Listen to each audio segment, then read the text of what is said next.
Hi, I'm Elsie from elsiebsmith.com. We discussed spiritual or universal law in Module 8. One of the laws that I didn't mention at the time is what I like to call the law of balance. You only need to look around you to realize that the universe is in complete balance.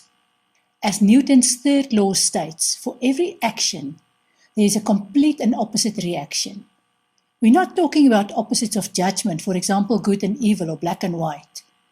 We're talking about action and reaction which involve movement.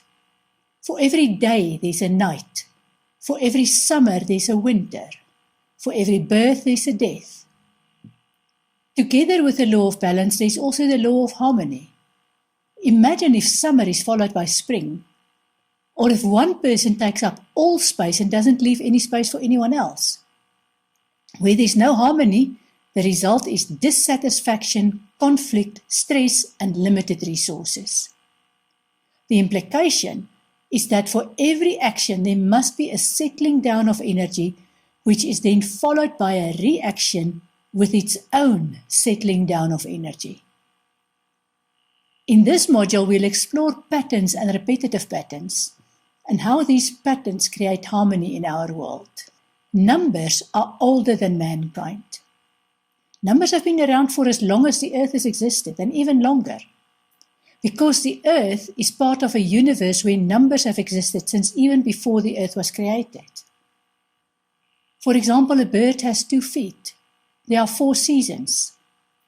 The number 9 resembles the shape of the golden ratio, which was built into the design of the universe long before we invented counting in numbers. We'll get to a definition of the golden ratio in a minute. That is magic. Is numerology as old as numbers? Probably yes, because the meaning of numbers was created by the same great mind. However, it took a while for mankind to create names for the numbers. In ancient times, there was one stone and another stone. People always used the same number of fingers to indicate that there were 2 stones. But it took a while for someone to figure out that instead of 1 and 1, you can use the symbol 2, which has the same and consistent meaning. The numbers 1 to 9 were eventually created. Then around the 7th century, Indian mathematicians added the number 0, and a system was born to express large numbers. The Greek mathematician Pythagoras is credited with discovering numerology. He understood that each number has a deeper meaning. For example, the number 7 is for some reason the most popular of all numbers. A magician once asked over 40,000 people to name a number between 1 and 10, and more people named the number 7 than any other number. Why is that? What is it about the number 7 that intuitively makes sense to so many people? And is the number 7 more meaningful than other numbers? By far the best book that I've discovered about numbers and their meaning is The Beginner's Guide to Constructing the Universe by Michael S. Schneider. The author explains that numbers can be interpreted on 3 different levels. For example, the number 7 has a secular value that is reflected in references to the 7 dwarfs, the 7-year itch, the 7 lions in the den with Daniel, and 7 days in the week. The number 7 also has a symbolic value, which is reflected among others in music. Here's something fascinating.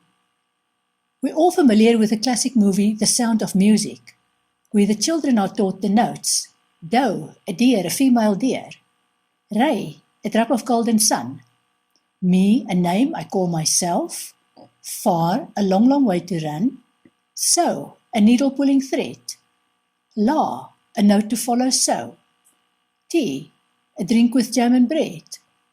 That will bring us back to dough, and then it starts again.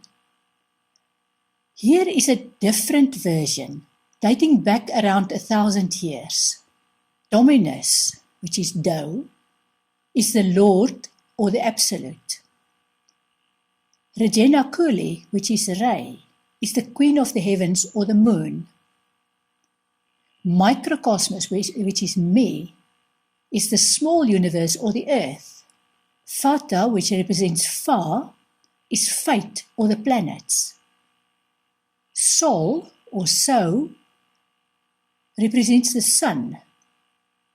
Laktia or La represents milk and the Milky Way galaxy. Cider or Sea represents the stars and all galaxies. And then again, Dominus, which is Tao, represents the Lord and the Absolute. Yes, this is astonishing.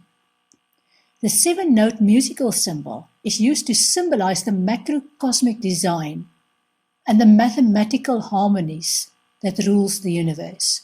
Then there is the sacred value of 7, which refers to self-transformation.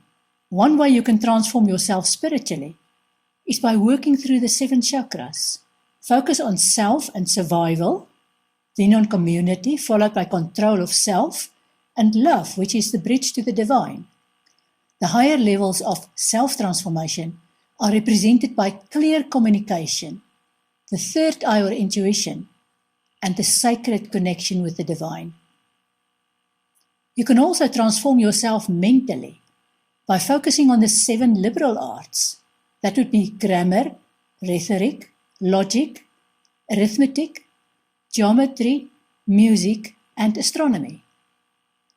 This knowledge and how to transform each number into a mathematical shape, namely a heptagon, forms the basis of numerology.